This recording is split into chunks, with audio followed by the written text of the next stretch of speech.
O tema da nossa conversa é renda fixa versus ações da Bolsa de Valores.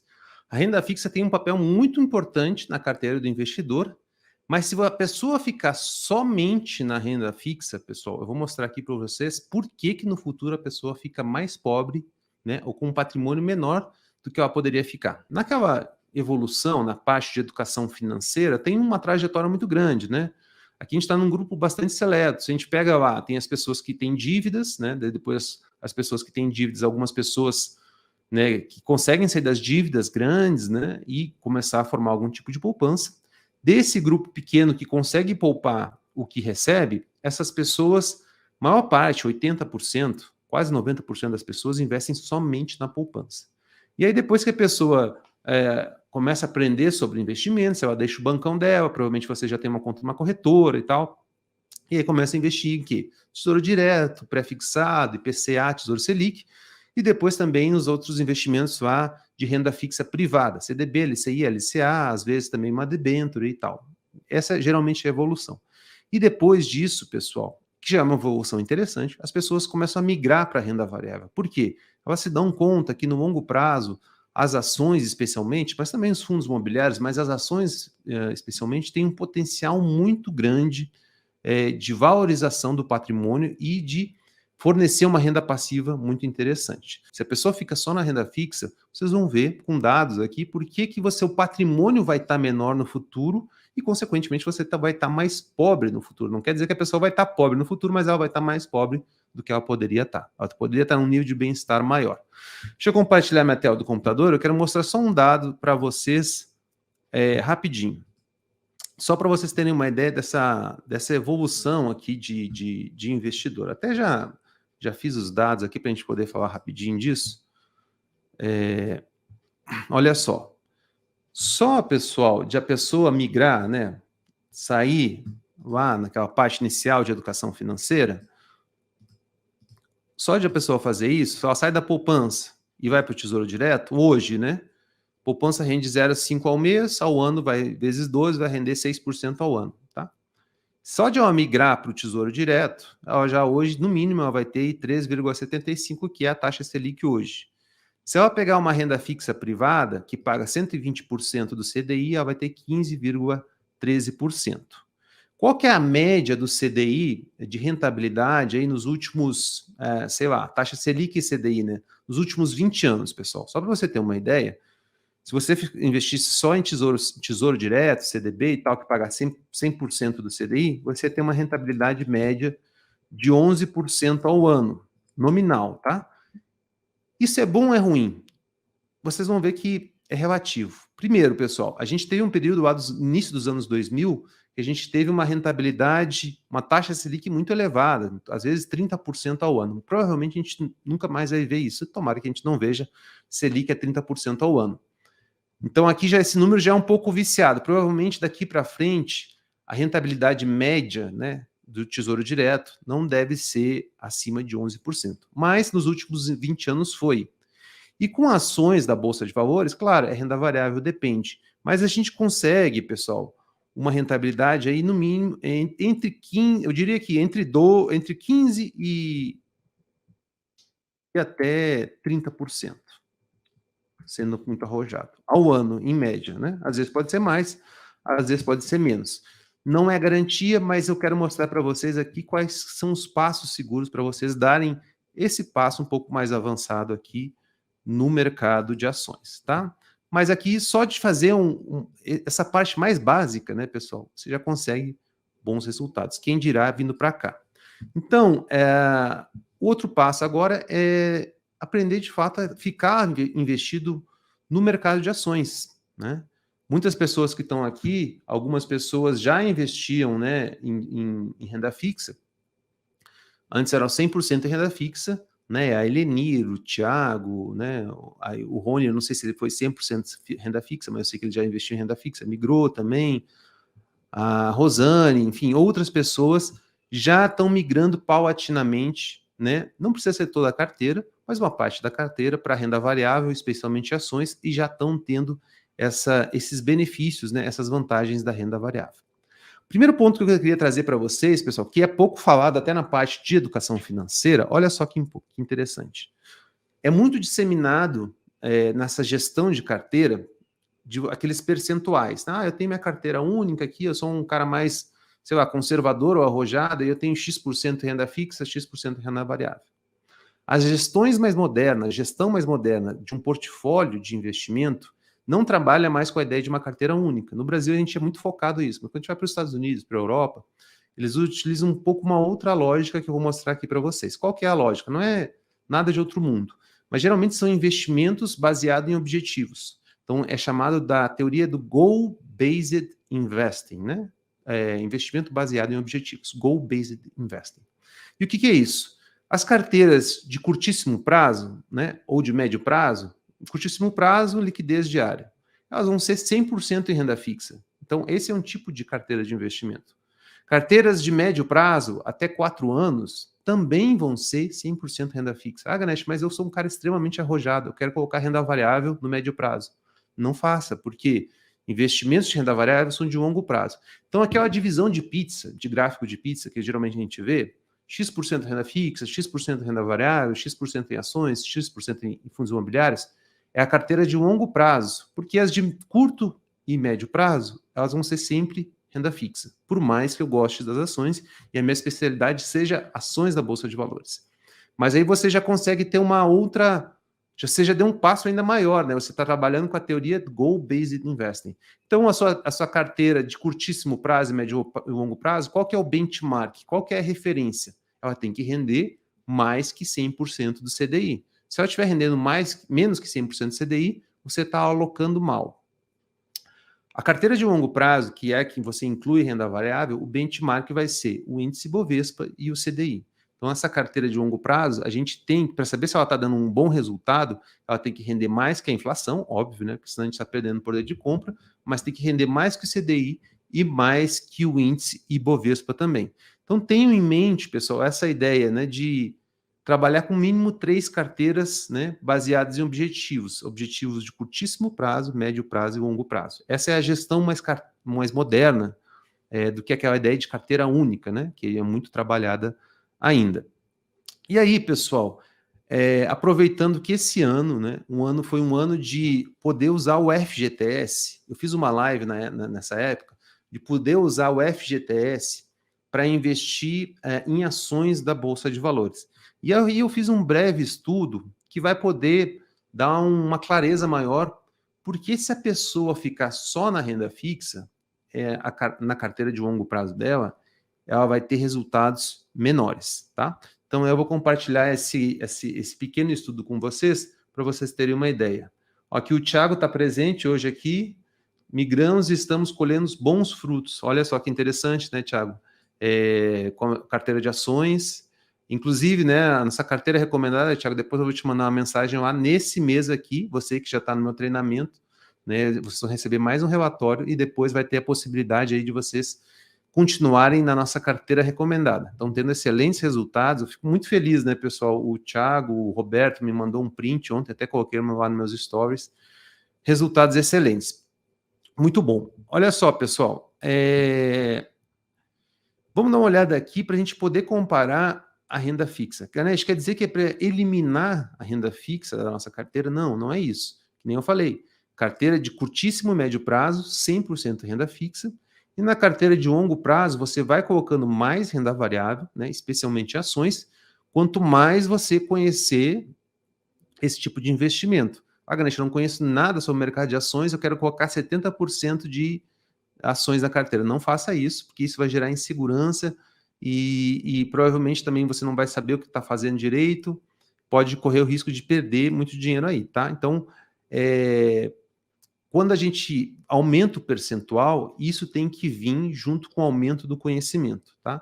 Porque minha carteira de longo prazo está praticamente 100% em ações, muito tranquilo com isso, não tem problema nenhum, mas, pessoal, eu me estou confortável com isso, eu estudo isso, né? Então, a ideia é que se a pessoa não conhece, é melhor ela não investir. Ela precisa conhecer para dar segurança, tranquilidade nos investimentos e, sobretudo, rentabilidade para não perder. Mas eu quero dizer assim, apesar da minha carteira estar praticamente 100%, minha carteira de longo prazo, não de curtíssimo prazo, de médio prazo. Minha carteira de longuíssimo prazo, ela está 100% em ações, eu sou extremamente conservador. Eu não sou um cara aventureiro. Eu não, vou comprar isso aqui, se perdi, perdi. Não. Estou entrando no mercado de ações para não perder. Regra número 1 do Warren Buffett. Regra número 2 do Warren Buffett, não esquecer a regra número 1. Ele é cheio de frases muito interessantes, né?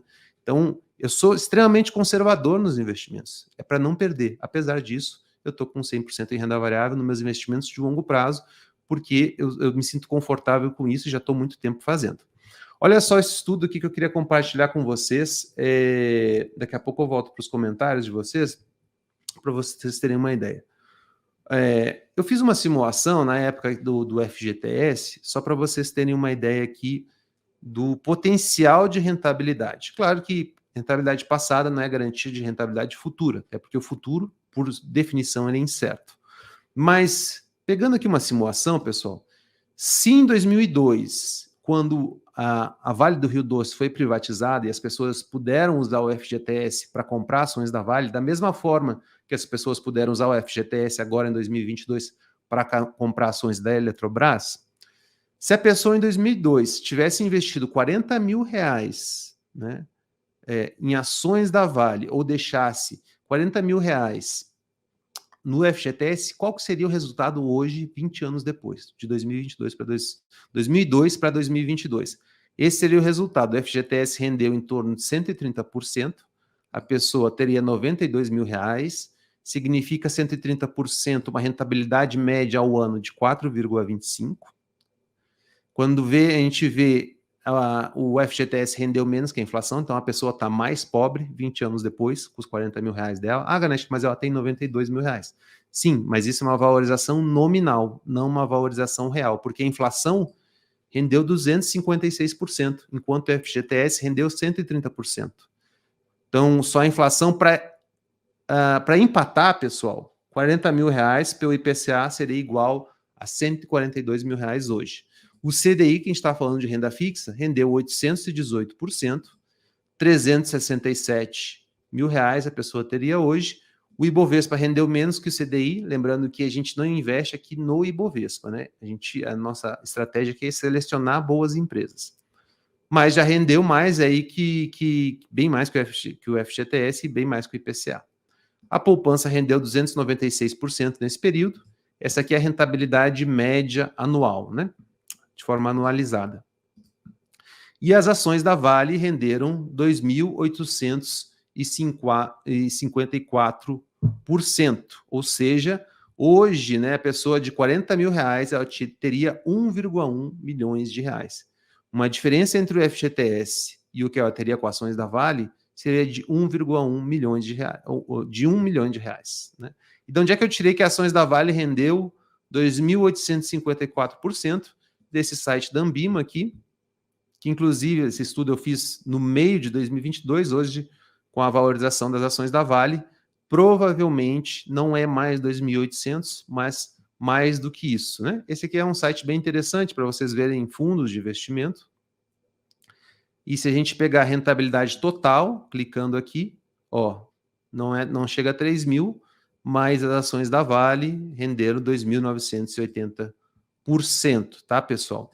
Então, é uma diferença muito grande. Nesse caso concreto, aqui a pessoa teria 1 milhão de reais a menos. E quanto que as ações renderam em média ao ano? Cerca de 18%. É um número aí que a gente pode trabalhar. 15%, 18% de meta de rentabilidade. Quem sabe 20%, quem sabe, quiçá, né? 25% ou até mais. É renda variável e a gente tem que lidar com isso, não tem como cravar. Se quiser certeza, né, deixa no FGTS, que é a certeza de perder dinheiro, tá? Não é nem a certeza de ganhar, mas é a certeza de perder. Então, isso aqui é um estudo que eu fiz, eu acho que vale a pena compartilhar com vocês. E agora eu quero conversar um pouco por que as ações acabam trazendo essa rentabilidade maior que a renda fixa, né? Primeiro, pessoal, quando a gente investe em ações, deixa eu tomar uma água aqui, que em Brasília tá seco pra caramba.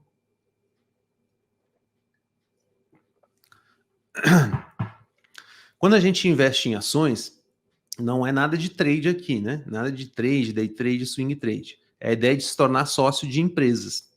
As empresas, que estão na Bolsa de Valores são líderes setoriais, né? Então, tem a líder do setor de petróleo, tá? A Petrobras, as empresas líderes do setor financeiro, Itaú, Bradesco, Banco do Brasil, Santander estão lá. Empresas líderes do setor industrial, WEG, Tupi, enfim, tem várias outras, do setor de celulose, Klabin, Suzano, setor elétrico, aí, Eletrobras, enfim, várias que vocês conhecem, EDP, Energias do Brasil, Taesa, Transmissão Paulista, Engie, tem várias empresas aí. Inclusive, a Eletrobras, né, pessoal, que foi privatizada esse ano, eu me lembro que eu fiz essa live, né, e um amigo, né, aqui de Brasília, que é o Samir, ele tinha me ligado, me mandou mensagem, a gente conversou um pouco, ele queria usar o FGTS dele para comprar ações da Eletrobras, eu falei que valia a pena, e ele já está aí colhendo resultado, né, de lá para cá, as ações da Eletrobras se valorizaram, não sei, 30%, 40%, mais ou menos, se a gente contar os dividendos. Então, num período de 6 meses, aí ele já está colhendo resultados. A ideia, né, é ficar muito tempo investido. As ações da Eletrobras, a Eletrobras em si é a maior empresa do setor de energia elétrica. E agora que ela foi privatizada, ela vai se tornar mais eficiente. Mas por que elas entregam um resultado melhor? Então, por quê? Isso que eu estava dizendo, são empresas líderes que estão lá na Bolsa de Valores. Se a gente comprar a bons preços, a gente está se tornando sócio de várias empresas. A ideia é que eu, Ganesh, ou você, né, a Viviane que está aqui, o Adriano, Sanatiel, qual que é a lógica, né? É que vocês e eu, quando a gente compra ações da Bolsa de Valores, é que a gente é uma holding. O que eu quero dizer que é uma holding? O que é uma holding? É uma empresa que tem participações em empresas. Então, a Viviane, na carteira de ações dela, a ideia, qual que seria a ideia, né? De ela se tornar sócia de empresas que são líderes nos setores, que ela está comprando a bons preços em setores diversificados, empresas que pagam bons dividendos e que têm bom potencial de valorização. Então, você minimiza bastante o risco se você adotar uma estratégia correta. Que nem eu, tenho cerca de 20 empresas na minha carteira, e aí eu considero que eu sou uma holding, né, que tem várias participações em várias empresas e que pretendo segurar ao longo do tempo. E as empresas têm a vantagem, primeiro, que nem eu falei, elas são líderes, e entre as líderes você ainda está fazendo uma escolha, um filtro setorial dos melhores setores. Não vou investir, por exemplo, no setor de aviação civil, não vou investir em Gol, Azul, setor muito arriscado. O setor de turismo muito arriscado também, setor de varejo online também muito arriscado. Então, pessoal, são formas aí de você já se proteger ao longo do tempo investindo nessas ações. As empresas, elas repassam a inflação. Então, vamos supor, o preço da gasolina sobe, então o custo do frete aumenta. Poxa, a empresa ela tem a tendência de repassar esse custo para o cliente. Então, essa inflação, quanto maior, também vai aumentar a receita da empresa. Algumas empresas isso é explícito. A Taesa, a Transmissão Paulista, EDP, Energias do Brasil, os contratos de concessão dessas empresas está explícito lá. Os reajustes dessas tarifas vão ser, muitas vezes, com base no IPCA e no IGPM. Então, o IGPM, esses tempos, para a Taesa, deu 38% IGPM em 12 meses. Quanto que a receita aumentou para a Taesa nos contratos que são indexados ao IGPM? 38%. Não tem negociação. Não é que nem um inquilino, né? Poxa, passar 38% de aluguel, né, de reajuste para alguém que está alugando um apartamento é difícil, mas nos contratos da Taesa não tem essa negociação. Deu 38%, vai 38% de aumento. Deu 50%, vai ser 50% também. Então tem esse benefício de você investir em empresas que repassam a inflação, empresas líderes, empresas que pagam bons dividendos, e se compradas a bons preços, você minimiza o seu risco, você aumenta a sua margem de segurança e aumenta o seu potencial de valorização, tá? E agora, pessoal, eu vou mostrar um gráfico aqui para vocês, para a gente simular um pouco, né? A gente viu que, se a gente olhar lá, tem um site do Banco Central, que é Calculadora do Cidadão. Se você fizer um cálculo lá, deixa eu só fechar aqui, pessoal. Tá. Se a gente fizer um cálculo lá na calculadora do Banco Central, para calcular quanto que a taxa Selic rendeu nos últimos 20 anos, você pode fazer esse exercício depois, se colocar lá no Google, né, calculadora do Cidadão Banco Central, você pode ver quanto que a Selic rendeu nos últimos 20 anos, quanto que o CDI rendeu nos últimos 20 anos. Você vai ver que vai dar uma média ali de 11% que eu falei, né? Uma média de 11% ao ano. Então vamos simular um pouco nessa planilha que eu vou mostrar para vocês, quanto que você teria essa rentabilidade de 11% ao ano e quanto você teria com ações. Claro que são suposições, mas que nem eu falei para vocês, o CDI rendeu em média nos últimos 20 anos 11%, mas a gente teve taxa Selic CDI lá na faixa dos 30%. Provavelmente a gente não vai ver isso mais para frente, e a rentabilidade projetada com base no CDI média seria menor. Tá? Então, olha só aqui, pessoal. Deixa eu compartilhar a tela com vocês. De novo. Essa aqui é uma planilha que eu costumo usar, pessoal, para projeção do crescimento do patrimônio. O tema da live aqui é: se você investir só em renda fixa, você vai estar mais pobre no futuro, né? É a gente fazer simulações. Então vamos supor aqui que hoje a pessoa tem um patrimônio aqui de 50 mil reais. Se você tiver mais, se você tiver 500 mil, se você tiver 1 milhão, se você tiver 100 mil, ou se você tiver menos, depois pode alterar esse campo aqui. É só uma simulação. E vamos supor que a pessoa invista 2 mil reais, está muito pequeno aqui, né? Deixa eu aumentar. Que a pessoa invista aí 2 mil reais por ano, por mês, desculpa, né? 2 mil reais por mês. Por quantos anos? Por 30 anos. Taxa de retorno aqui, né, pessoal? Se a gente simular aqui, vai ser 11%, né? 11%, que seria a média do CDI ou média da Selic. Quanto que a pessoa teria, né? 50 mil investidos, 2 mil por mês investindo e a taxa de retorno de 11%. Ela teria um patrimônio ao final de 10 anos de 561 mil reais e ao final de 30 anos, 6,1 milhões de reais, tá? E se a gente pegar e colocar aqui uma taxa nominal, né, para que a gente estava falando das ações, né? Se a gente colocar 17%, só retomar esse valor aqui, ó, 500 mil e 6,1 milhões, né, em 30 anos.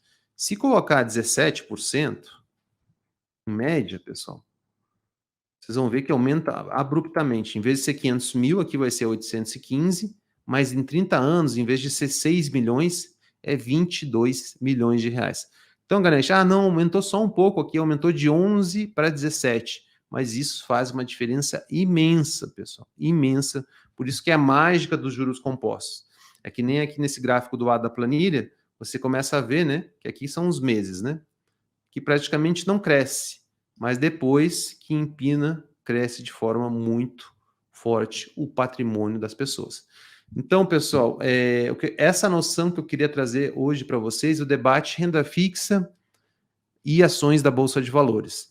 É importante, né, que a pessoa que invista para o longo prazo, ela aprenda sobre o mercado de ações, seja se ela for investir num fundo de ação, seja se ela for montar uma carteira de ações, que é mais o nosso foco aqui, seja se ela for investir por meio de ETFs, que são fundos de índice que focam em ações. Essas três formas, você precisa conhecer o mercado de ações para você não sair nos períodos errados, para você comprar nos momentos certos e você ficar anos investidos e se beneficiar dessa rentabilidade. Alguns fundos de investimentos conseguem rentabilidades nessa faixa de 25%, o Real Investor é um deles, enfim, tem o Pátria, tem o Dínamo, tem um histórico aí de rentabilidade muito grande. É uma forma também, mas se a pessoa não conhecer o mercado de ações, ela vai ter dificuldade de ficar anos investidos. E aí no Brasil, pessoal, especialmente que nem na live de ontem, falei que no ano de 2023, né, esse ano que está acabando agora, a gente tem boas oportunidades, seja no setor elétrico, seja no setor de construção civil, seja no setor de seguros, como por exemplo com a Porto Seguro,